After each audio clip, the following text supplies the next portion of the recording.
Hello, everyone. Welcome back. I'm Wesley Enoch, and I'm your host here on CIAF Conversations.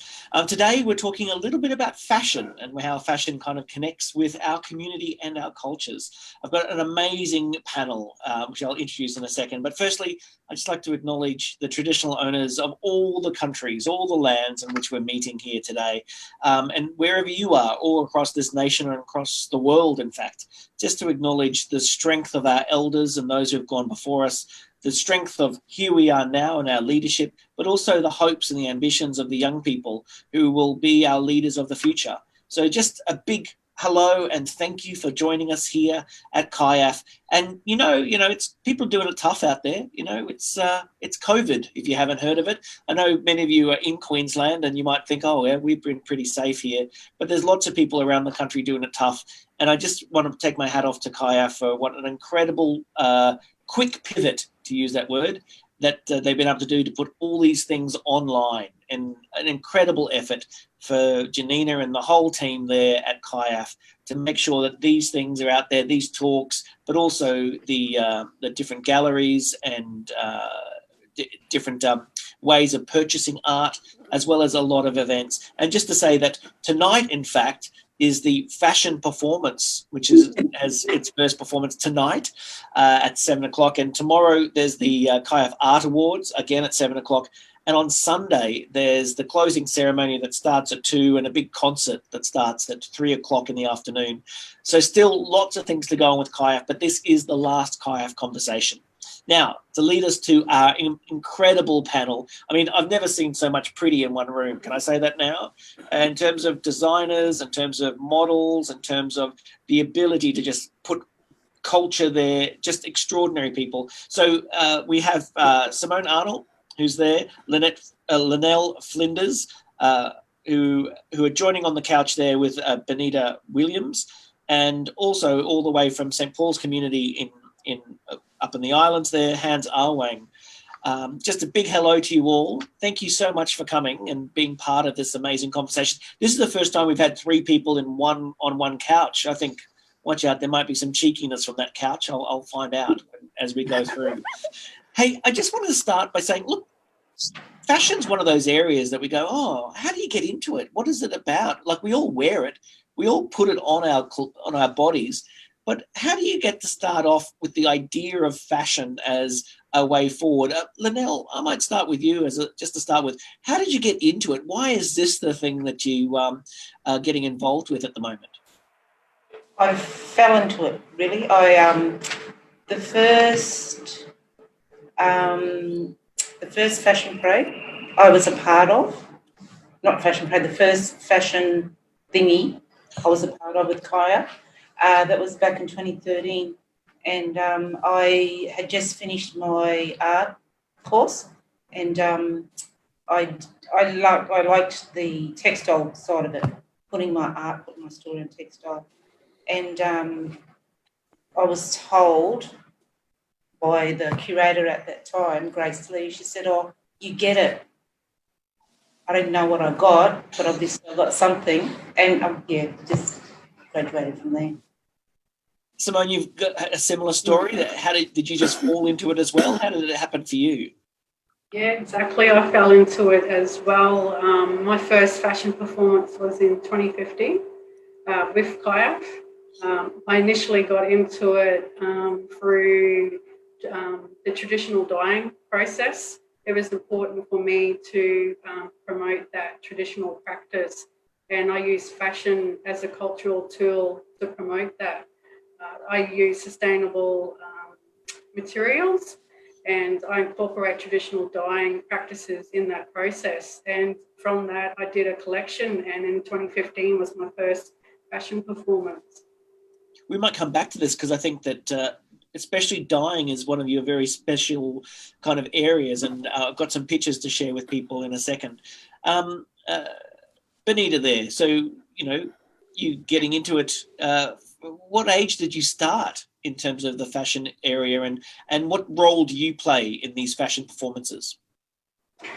I think I was 21 when I eventually had the guts to get on the runway. I was signed with Blues and black model management. I started with them. Got heaps of experience, and now I broke out on my own as a freelance model. And I just love working here in Cairns and giving back to my community. Fantastic. We'll come back and talk a little bit more about your career as a model. And Hans, I mean, your career is many and varied, but someone told me that you started in the fashion performances before you got into areas of dance and things. You want to tell us a little bit about your journey? Well, firstly, before I talk, I just want to pay my respects to traditional owners where I'm speaking from here on Moa, past and present. Yeah. Through my journey growing up, mainly traditional dancing. So the late Uncle Hans Sambo, which I'm named after, he taught me traditional dance. Then it started from there, dancing all over, everywhere. Then the fashion, the modeling came after. Yeah. And you went on to study at NAISTA, is that right? Yep. So I did my 4 years study at NAISTA Dance College, graduate there, and that's when I take the fashion show and all these other, all these other great opportunities from Sydney, like describing everything. And yeah. And when was your first fashion performance? When did you first start at that? Would be in Cairns, CIAF. What that year? was with Grace. I can't remember what year because I've been involved with CIAF for a few years now. So I did the fashion show there, started off modeling first. Then the other years, I had to do both model and dance, like quick change, then entertain everyone, go back modeling again. So it was full on. Then last year and this year is first time taking the next step up, being the choreographer, doing the choreo and everything with the formation and the dance. And so it was challenging, but I enjoy it and always wanted to do that. Yeah, and so this whole idea of journeys. I mean, Simone, I'm going to come to you. This idea of, we've been already calling it, like many people call it a fashion parade, a parade of fashion, but this is different. We call it a fashion performance. What's the difference in your mind? Well, I might ask Simone this, Hans. Hans, I'm just going to ask Simone. Oh, sorry. No, you're right, love. You're right. My interpretation of actual parade is a traditional catwalk, whereas we don't do that formula. Ours is more about a performance. And when we perform, we're using the artists and designers' narratives, and then we take that on board with the actual designs that are presented to us. And then we get the storytelling component of it with Hans to come in and showcase those stories through a performance. So it's not even about modelling. The models come on board. We do teach them traditional catwalk, but then we put a spin on it through choreography. When you talk about narratives there, Simone, this idea of that the fashion has narratives, the designs, the textiles have narratives. Can you share some of those stories with us? What is it that in the past years, what do these kind of narratives look like? The first year I curated, the theme, we always generally have a formula, so there is a theme. So the first year was about like language.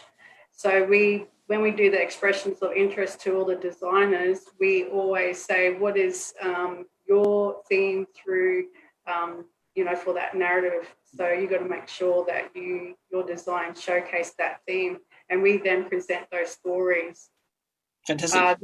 This year's Water is Sacred. So when we did the expressions of interest, that was our response to the whole of CIAF climate change, was we focused on the water element. So that was, what we asked of the designers to assist us with those narratives. Benita, what does it mean to be wearing these narratives, these designs that have story attached to them? Does it make it different when you're modelling? Yeah, it's really different when it comes to Cairns Indigenous Art Fair. Sorry, where I feel like we're actually displaying their stories and we're wearing it and telling the story with them, for them, together. And it feels really good. I love it. I feel more connected wearing my people's design other than going overseas or somewhere down south wearing something that's not from my people. Yeah, it's a good feeling. I love it. And Lynelle, this notion of the narratives, how do you as a designer bring those narratives into your designs? I'm going to show a few pictures here of some of the things that you've been doing, and maybe you can talk through them, making sure I've got the right ones here. Yes. Like these designs have meaning for you as well. Okay, so I do a lot of collaboration work with people, and this one is with the Bunyirigi up at Wujal. So I go to the artists up there, and we do hand painted silks, and excuse me, they're beautiful, beautiful people up there, and all their stories are about the waterfalls, the reef that's right there beside them, the river, because they're on the Bloomfield River. And I do a lot of, this one, she was a student, and I taught her in the high school, and I brought them on board into one of my collections one year. And then the following year, she rang me up and said, Miss Lynelle, I want to do my own. And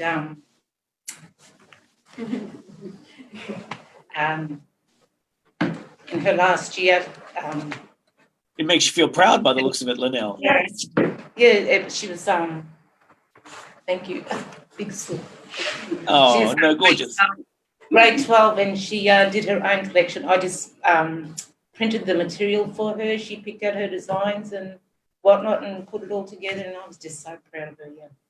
And I mean, you're emotional here now. I mean, many people would say fashion. You go, fashion. It ends up in the bin next year. Like fashion isn't even culture. But you're really moved by it. You're incredibly moved by this sense that the artwork and then the fashion means something to people. I mean, tell us a little bit more, maybe what it meant for her as this young woman. It brought her out a lot. There was the two girls the year before. And this one, Emma, she just kept on going and kept on pushing. And if she had, everybody's got war stories. And she had her own war story, but she overcame it. And I was so happy that I could help her through art, through fashion, to get up and go again. And that's the same with the people in Wujal, the artists there, they've got, war stories to tell. But, no, that's my daughter. I'm sure she's got some war stories too, man.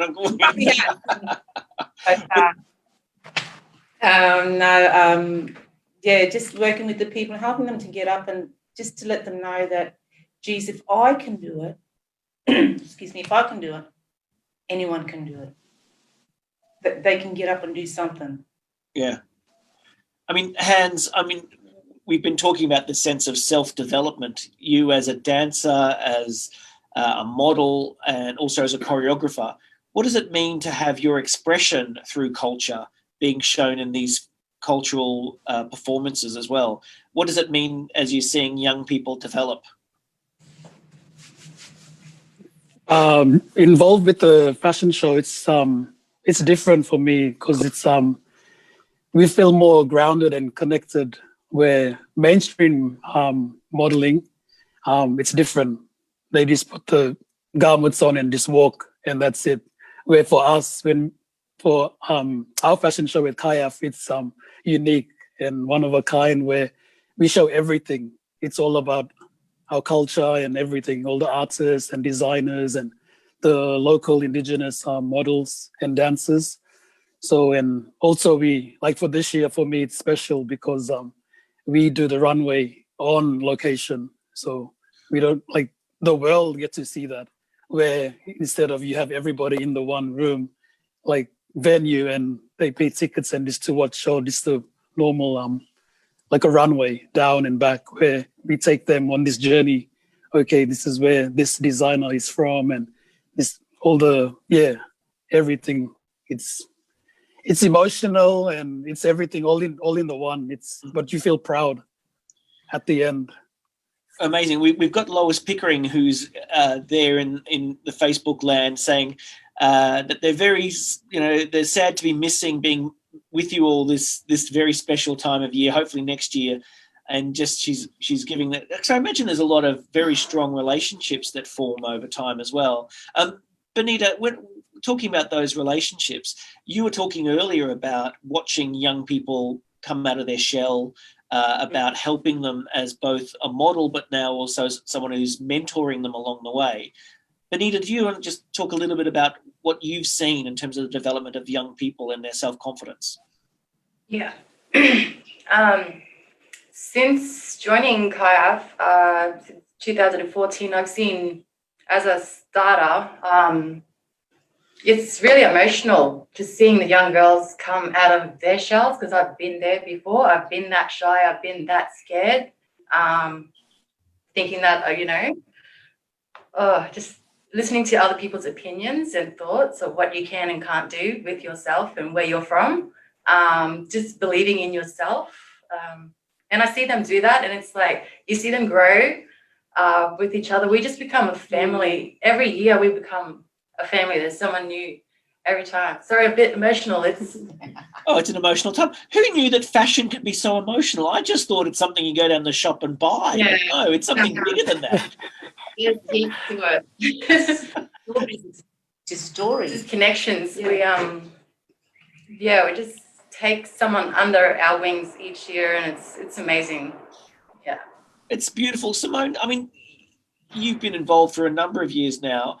As we were saying, the first one of these fashion performances was in 2013, and you joined in, as you said, went 2015, so very soon after. What have you seen? How has it changed over that period of time for you, and looking at different individuals, but also how the fashion performance has changed? Good question. I joined in 2015, and I did 2 collections, so 2015, 2016, and then in 2017, 2018, 3 years, I started curating. So I see CIAF as a platform not only as for fashion building, like Benita was just saying before, she's taken on the modelling role, and now she's mentoring them, and she does really have big heart, and like she said, we're a family, and we support and we push each other and we empower everybody. We've got Hans, who was a dancer, and now he's choreographer.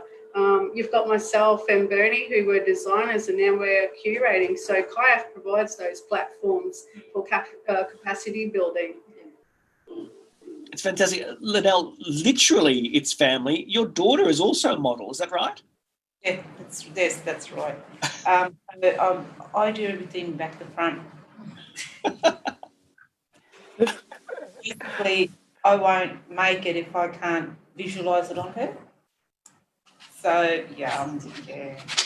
Talk us through that process. So you imagine something, and then you imagine your daughter wearing it, and then you can design it. Okay, I print, I'll do my print however, whether it's screen printing or block printing, or I've learnt something new this year, so you'll have to wait and see. Watch that space. And I'll sit on it for a while, and I'll watch it, and I'll, walk back and forward, and I'll look at her, and I'll look at the material and whatnot, and then I'll come up with something. And, yeah, just backwards. Well, is it backward, or it's just your process? I think there's something to be said for every artist has their own kind of process along the way. And Simone, I'm going to ask you this question about, is it fashion, or is it in fact wearable art? Because the way Lynelle talks about the narratives and about the collaborations, it's actually an artwork that you're putting on to the fabric that you're then making into designs. Is this a form of wearable art? It is definitely a form of wearable art, and our models, they're like cute.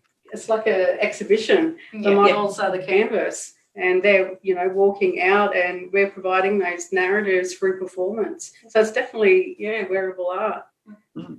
And Hans, it can be. Benita talked before about people's opinions and putting yourself out there. What's it like as someone working in the fashion area, as a choreographer, as a model, that you're constantly out there and everyone's looking at you and you go, oh my God, are they judging me? Are they not judging me? I mean, what thoughts go through your head in this world? Yeah, a lot of people judge, but it's from here. It's your passion, what you do. Everybody got a gift and talent, so you just keep going. When there's people judge or say stuff, you just ignore that and build on from that. And you make networks and friends where all creative, and you want to like be with them and share ideas and be around those type of people that support you. Yeah, and family too. Yeah. And where do you go next? I mean, Hans, this notion that, you keep building your career, that in fact fashion is the first port of call, that then what comes afterwards? Where can fashion take you into the future? Overseas, well, not now because no one can travel. Yeah, well, true. But the opportunities list out there, like going overseas, and like my highlights was like Fiji Fashion Week. That was like, there was a group of us. We went there. That was an eye opener. So that was like international. So who knows? Like from a simple, like a plain, like a fashion show, you don't know who's in the audience or watching online will see something and they'll be like, oh, I want this person to be in this fashion show somewhere else, or do the choreo over there. So there's work sometimes like comes out of this kind of shows. Yeah. Benita, is that your experience, Benita? The idea that people are always looking for interesting talent and that you keep working from show to show? Just taking what you've experienced and learning something new from each job that we do. Just wearing the confidence and believing in yourself. Just try it.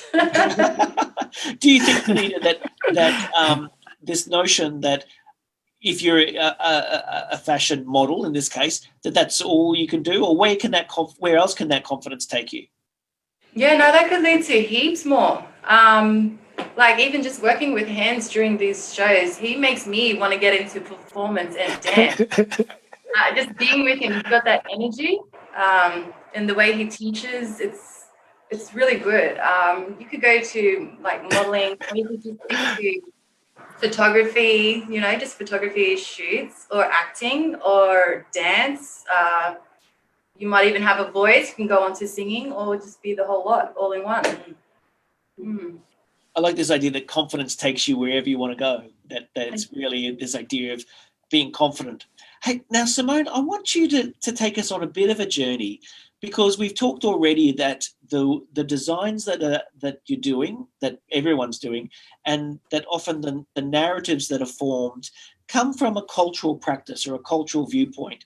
And we've got some pictures here of some of your work, especially in gathering and looking at dyeing techniques. Do you want to talk us through what some of your process is and what we're watching, what we're seeing here in some of these images? So that's a mangrove tree. So majority of my traditional dyes, and keeping in the lines of sustainability, when Bernie makes his spears, when he starts shaving his spears, I get those bark shavings, and I'm recycling those resources again and putting it in making my traditional dye. That's a really long process in itself. That takes generally a month, and I use the sun. Everything I do is about nature. That image there is, we call that yellow. So that one gives me obviously the yellow pigmentation put into my dyes. And sadly, the traditional dyeing process when I was getting into it was a cultural practice that was not so popular. So I took it upon myself to make sure that next generation are familiar and learn that process. So the family members that were modelling my designs, I'd take them out on country, teach them how to identify the plants, how to make the dye, and then they're allowed to model my design. So you can see some family members there now who have modelled in CIAF from previous years, and my son as well. So yeah, they're learning that process. So basically, like I said before, I'm using fashion as a cultural tool to keep culture strong. And that's, I mean, I think that would be very strong for many people working in CIAF's fashion performances over the years, this notion of keeping culture strong. I mean, sometimes, you know, we would talk about art, and behind me I've got a bit of a painting. You know, what's the difference between having a painting and then having it on fabric and putting it onto your body? I mean, is it disrespectful? Obviously, you don't think it's disrespectful to put art on fabric and wear it around, but I don't know, are some things sacred? Are some things you shouldn't do? What do you think, Simone, about that? Are there areas you shouldn't go into when in terms of fashion? Not too sure. We'll see about that. We'll see. Like that. Didn't come across it. Not in our narratives, not in ours. Because I think that, you know, that often we think of art as a very sacred thing, a very important thing, but sometimes people believe that, you know, fashion is not as important. And I don't know if I think you would disagree with me here anyway, because you think that fashion's very important. But, you know, for those people who say, oh, no, you can't do this and you can't do that, what do you say to people who are disapproving of the idea of Indigenous fashion? We always make sure we follow cultural protocol. That's number one in all aspects of our performance. We always cross-reference with the designers, the artists and community. Well, and rightly so, yeah. Yeah, sorry. So we follow those cultural protocols, and in almost fashion to me is a cultural tool. It's another tool that we can express ourselves. Like culture is defined as ideas and concepts and social behaviour from a group of people. So fashion to me is a tool to express those ideas and pass knowledge on, cultural knowledge on. And what kind of cultural knowledge, like the dyeing is a very powerful one, Simone, where you're talking about these practices being reinvigorated and brought to life for the next generation. Are there other areas that you can point to and say, this is a powerful cultural practice that we're keeping alive through fashion? Oh, all the narratives, all the stories. Like Lynelle, she's doing the printing. That's in itself is generations of stories being passed on now through fashion. Instead of using a canvas, we're using material and putting it on our beautiful models to showcase our stories. Mm-hmm. And are there men's business, women's business when it comes to fashion? Are there areas that you go, oh, I can only put this on a garment for women or only a garment for men? Are you thinking like that when you're designing? Yeah, definitely. Like I said before, number one cultural protocol is our primary checklist. And if we do have designs around men's business, we make sure we get male models on to make sure we follow. Which is great. Hans, I'm going to come to you now. This notion of, you know, we're talking about gender and the idea that there are men's business, women's business, but many people would think of fashion as not something that connected to masculine identity or maleness. which is stupid because, God, we're all allowed to be fashionable. But do you find that there are tensions that come up? People think of what you're doing in terms of dance and fashion as not being masculine or being not of the right gendered kind of qualities. Do you come across any of that?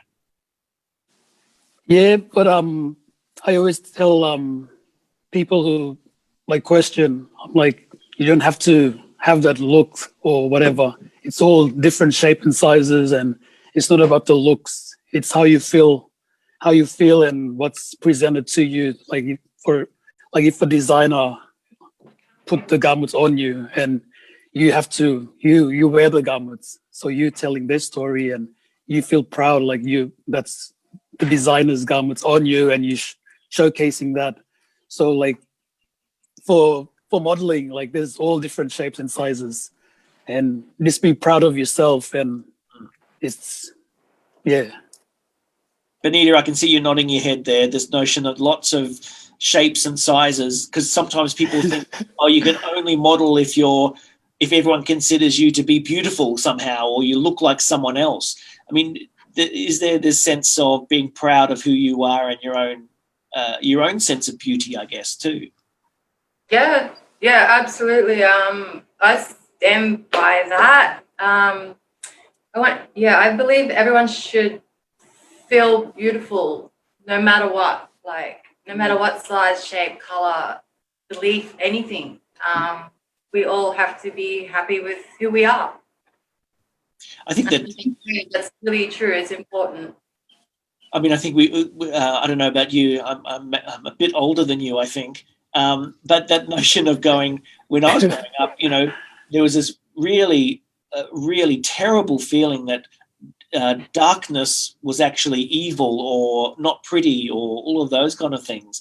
And I love the idea that we're seeing our young people really owning their sense of skin, where they sit, and regardless of what colour too, that it doesn't have to be about blackness or whiteness. It's about the sense of cultural strength that's so much more important as well.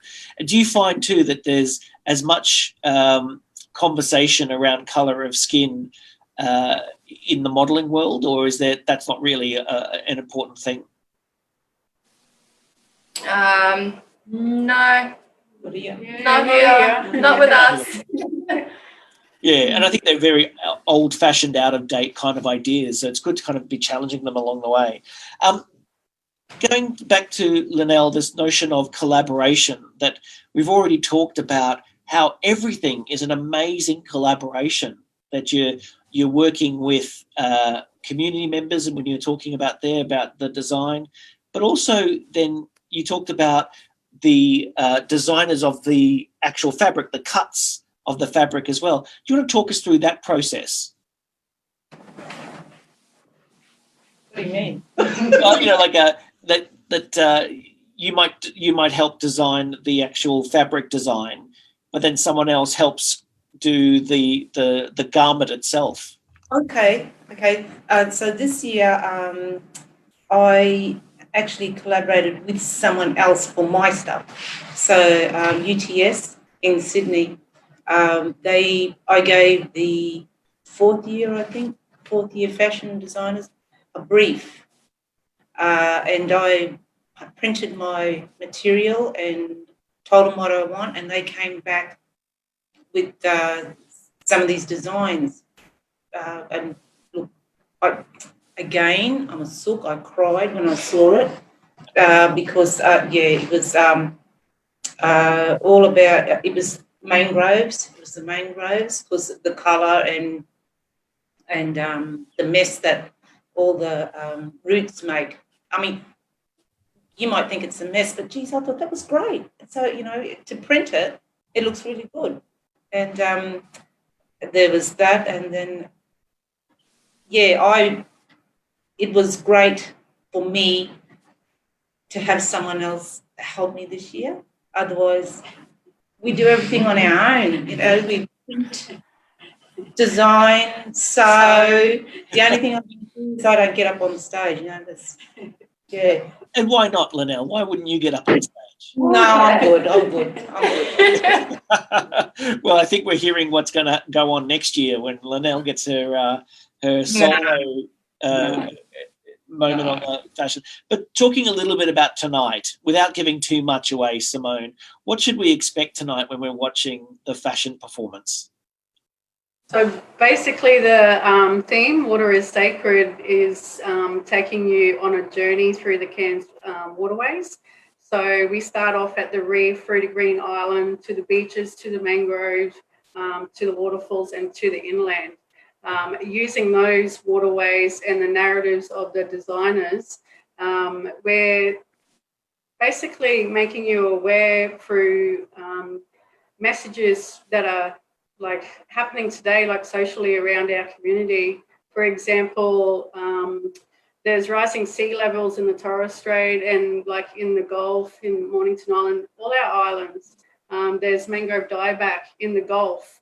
There's 5,000 kilometres of mangrove that actually died through the El Nino back in 2015. It was so hot, it actually boiled up the mangrove roots, and those mangroves are now not there. So using those messages within our community, we're bringing that awareness as well. So we've actually taken that on board with the performance, and just tune in. And I think CIAF are actually going to be putting up some links now about the mangrove dieback, so we can educate everybody about that and the rising sea levels. I think there's a petition going on at the moment up in the Torres Strait, so get on board and really make those messages be heard and be part of it. I'm just being told that the links are going into the chat feed for all those people who are watching the Facebook feed as we go through. But just a reminder too, if you are watching, we are live. We're not recorded. This is live going out there right now. So if you want to actually ask any questions into the Facebook chat, we can ask the panelists a little bit about what's going on in their process, where they come from, what they're doing, and why it's important. So feel free to ask questions. Just to remind you all that we've got Benita and Hans, who are both, models, mentors, and Hans also the choreographer as we're going through. Simone, who is the curator as well as a designer. Are you a designer tonight as well, Simone? Your work's up there as well. And Lynelle, who is the fabulous and emotional and wonderful kind of presence as she brings everyone along. And I can imagine, Lynelle, that in every process you've got a massive hug for everyone. You give off this energy of really being generous and caring of all those involved. Oh no, yes. Hey, watch out, COVID-19, don't get too close. No, don't. But that sense of that social development, that personal development being very important in everything you do. So if you have any questions out there, please ask them. We're here for the next 20 minutes and time goes so quickly, so don't be too shame if to get there. We've just got Carol Clement saying, just well done, you mob. People really celebrating you and your achievements all over the place. Hans, I'm going to come to you. You're not going to be there tonight. How's that going to work out? You're up at St. Paul's there on Moa. I'll be watching with my family. So my auntie arrived from Cairns, so she's here, and she's my #1 fan, and she's been coming to all the previous fashion shows. So she's here with staying at my niece's. So we're gonna get together tonight and watch that with her. You've done all the work leading up to this time, obviously, before you went back up to the island. Yep. What's it going to feel like? You're not going to be there to have the big celebration at the end of it all. It's okay. I'll catch up with everyone when I get back to Cairns. There's plenty of time. Benita, in terms of this sense of celebration, what's it like? Are people anxious before one of these performances? How much hard work goes in, and how do you feel? How nervous does everyone feel before they go out onto the stage? Some of us are excited, some of us are ready to smash it, and some are like really breaking away. But most of us are just excited. We're like pumped and ready to smash it. And afterwards, everyone's just dancing backstage, celebrating. Yeah, it's really And I know that it's not easy. I've seen two fashion performances. Sometimes there's a lot of actual, you're carrying things as well, or you've got different, there would be either feathers or different headdresses that mean that you can't go fast, or you have to go really respectfully so you don't fall over. I mean, there's a lot of that stuff. Benita, tell us, do you have a story of modelling that was difficult, that you had to kind of go, oh, I've just got to really focus on this? Yeah. One would have been Lynelle's long pants. I kept tripping on them, but the style that it had big pockets, so to pull it up on the side and to walk with it like that, so it could just flow instead of getting caught, that was good. But just things to take note of that, because you don't want to trip on camera, because then we have to retake over and over again until we get it perfect. Other than that, I think it was one of the girls wearing the pomperau. Headdresses, one of the headdresses from pomperau were pretty big and heavy. The boys as well had to wear them, and we had trouble posing, like on one side, or that we didn't look awkward. I'm just showing a picture here, but it's obviously not what we're talking about, but the beautiful sense of feathers that are built into this particular garment as well. The materials that are being used, and I think, Lynelle, this is from you. Is that right? Yes. Yeah. The idea that you're using different materials all the time to show that kind of cultural practice that Simone was talking about. Just talk us through this particular garment. This one here, we was asked to do body pieces. And my sister had sent me some emu feathers, and again, back to front, thinking about things, and I had a lot of leftover material, and I thought, come on, got to be something here. So just sewing the emu feathers into the material and just make it into a necklace. It's gorgeous.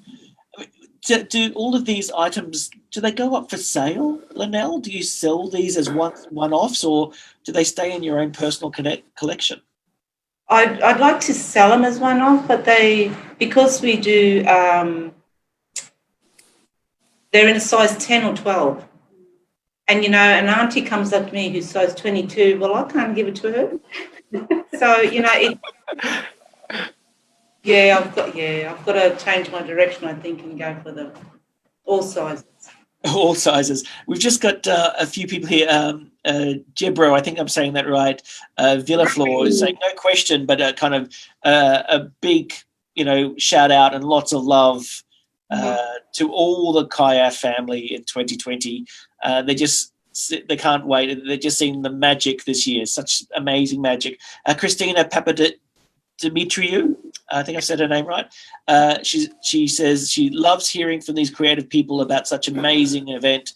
Good luck for tonight. I'm sure it'll be awesome. And a big shout out to Lynelle. And she also then writes the fashion event is an inspiration for her students there in Townsville and across North Queensland.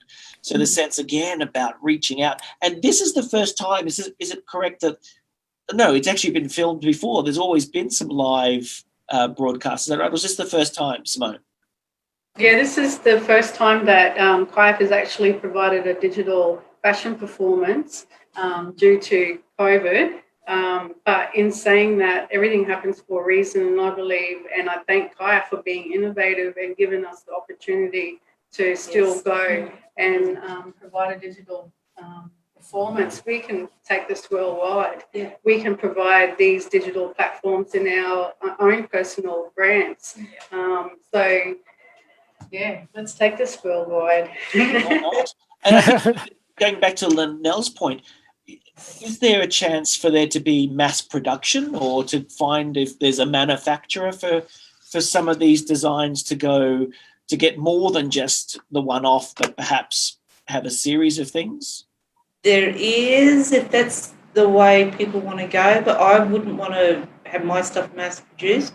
I'd pick a couple of items and do, different sizes and do a specific amount.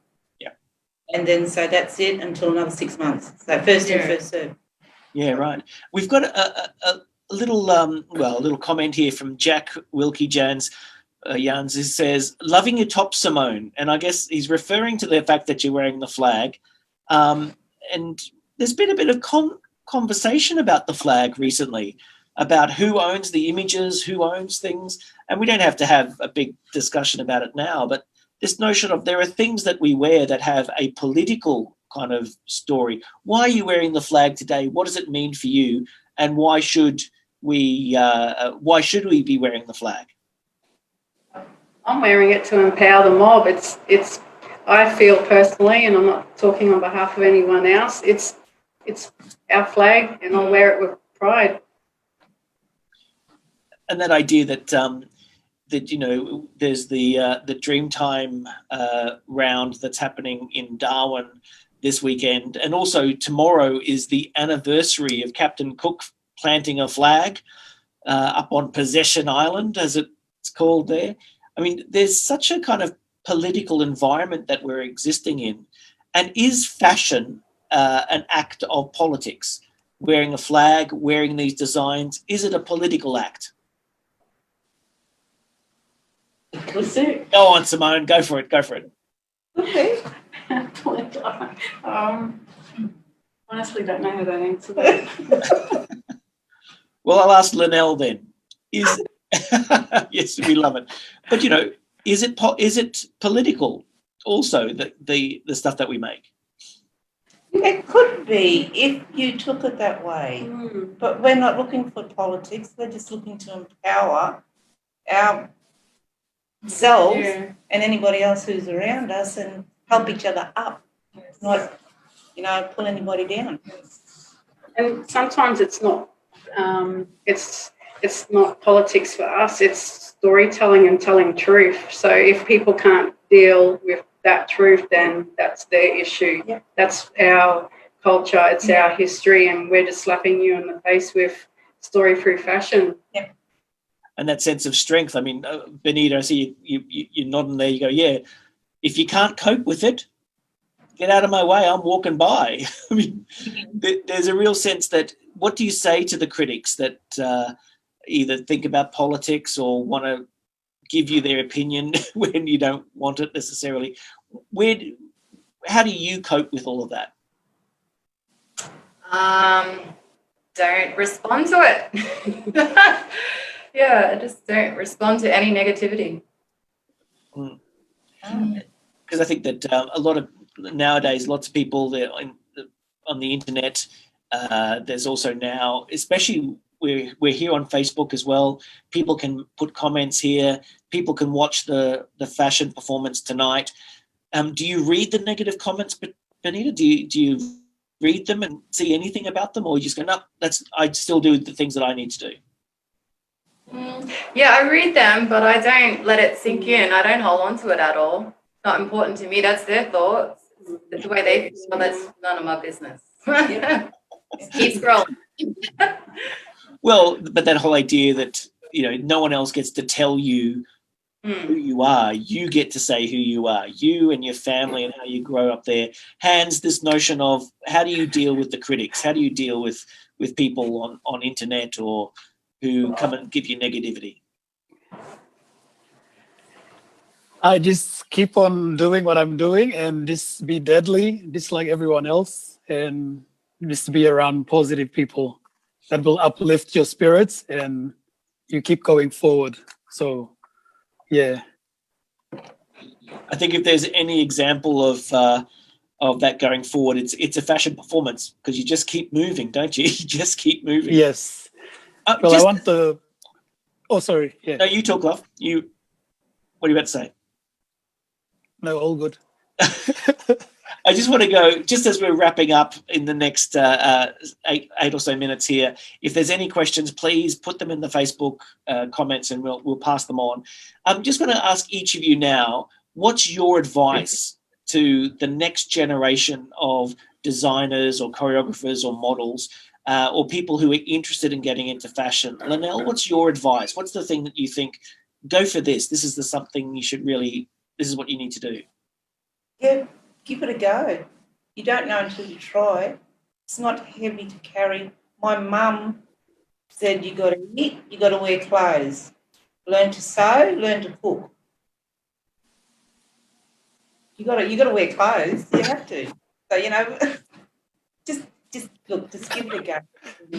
It's not heavy to carry. Sometimes it's that simple, isn't it? Just give it a go. Don't wait. Simone, what about you? What's your piece of advice? The thing that you say to the next generation, the next group of people who want to come in and have a go? Definitely give it a go. Last year we had a handful of students from Peace Lutheran. I was blown away by their skills, their technique as seamstress, and passing on. They actually did traditional dyeing as well. I was blown away. And to the Peace Lutheran students, keep doing it. Yeah. There is not many Indigenous designers that actually 100% their own product. So I really encourage those designers who are sewing, and especially that next generation, keep doing it, because we're rare, the 100% designers out there that sew their own product, and keep pushing it. And, you know, schools as well, like Peace Lutheran, have got involved, and they see that skill set and they push it. So just have to really work as a community for that next generation and push them through. Well, what happens if you make a big mistake, or, you know, something doesn't work? You know, what advice do you have to people who don't succeed the first time round? Just keep going. Just keep going. Just keep doing it. Benita, coming to you, some advice for the next generation. I mean, goodness, you're hardly out of the generation now. What advice do you give to those younger people who are coming through? Don't be shy, just have a go. Be yourself, be proud of who you are and where you're from. Just give it your best shot. That's my advice. Well, that's enough. That's great. And Hans, what about you? Generation, the next generation, what advice would you give to them? To all the young people, especially, have a go at like the fashion. You don't know what comes out of it, and everyone's all creative, and especially the young people, sit with the elders, get all the knowledge from them. That's how you get creative, and all these, that's how you make shows and the stories. It's without the elders, we have nothing. So the elders to us, well, to me, they are the library. So with full of knowledge. So the young people, don't be afraid, don't be shy, go for it. It sounds like great advice. I think that what I'm walking away from here too is this sense that I started this conversation by thinking, you know, fashion, don't quite know what fashion is, but it felt like it was a very Western idea, someone else's thing. But what you've said to me very clearly is that fashion is actually a deepening of culture, a connection to culture through narratives, and this idea of connecting with your mob, or all of our mobs, I guess, through making sure they feel that they can give their all. They can participate by not feeling shame about it either. That there's, what I'm hearing in your advice too, is that sometimes you might make mistakes, or sometimes you might think you're not good enough, but you don't get good at anything unless you just keep going for it and trying over and over again, and that you just got to show that perseverance. I must say that the CIAF fashion performance is one of the most remarkable things I have ever seen. I think that it's got such incredible depth, and when you watch the models walking through and you see, yes, your eye goes straight away to the incredible fabrics and the designs that people are wearing. But then you go to their faces and you see them beaming. You see this the sense that these young people are full of pride. And I think that that's something you should really pat yourselves on the back for, because I think that you get this sense from the audience anyway, that these young people are connecting to culture through putting it on their backs and legs and putting on their bodies and walking all the way through and feeling that kind of pride. And if anything, we know that our communities are sometimes doing it tough. There's sometimes young people who, don't feel as optimistic about the world and either take themselves out of that pain through a whole range of issues that we know about. But this is really keeping them connected. And can I just say a huge congratulations to you. I mean, I know that tonight everyone's a bit nervous. It's kind of a bit, what's going to happen? Is it all going to be good? Oh, yeah, of course it's going to be good, because I think you've got the right groundwork and you've got this incredible kind of sense of preparedness. So I'm monologuing here, but I just think big congratulations to you, Hans, and all of your amazing choreography and work. I think, Benita, the sense that you're mentoring and looking after people, you should really feel that pride in yourself, because that's what you've been sharing with others. And Lynelle, I know, you're a big sook. You said it yourself. And I think there'll be a few tears tonight, Lynelle, won't there? There'll be a few tears tonight, but there'll be tears of joy, I imagine. Oh, yes, there will be. I can feel it now. Stop. Yes. And Simone, a big congratulations to you as the curator of this year's Cairns Indigenous Art Fair fashion performance, and this wonderful theme about water is sacred. Just want to tell us, why is this theme important to you and why should it be expressed through fashion? So there's two elements. There's cultural and there's also environmental. And so we're telling story about culture, but also the environmental impact through fashion. So a lot of people recycle plastic bottles, but how many of you actually recycle your clothes? For example, polyester is made up from plastic fibre, which takes 100 years to actually decompose. So just be mindful of your what you're wearing, your labels. Is it ethical? And, I really recommend stop purchasing fast fashion and just have a checklist of what you're actually wearing. And if we can promote those stories through the Water is Sacred tonight, through fashion and the sustainability of it, then we can get one person to change their ways, then we're happy. Yeah, we've done our job. Oh, deadly.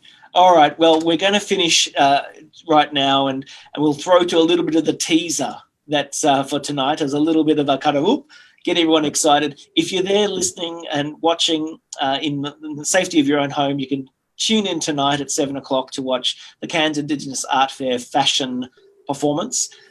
Thank you, Hans, Benita, Simone, and Lynelle. It's wonderful to see you and see so buoyant and so full of love for the work that you do and everyone who works with you. So big congratulations. I hope it goes well tonight. We know it will. And if you're watching at home, Cairns Indigenous Art Fair goes through till the end of the weekend.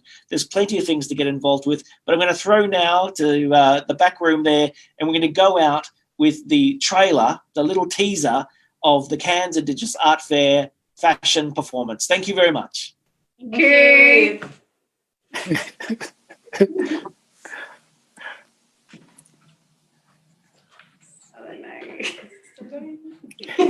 Are we done? I think we're done.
watch me vanish.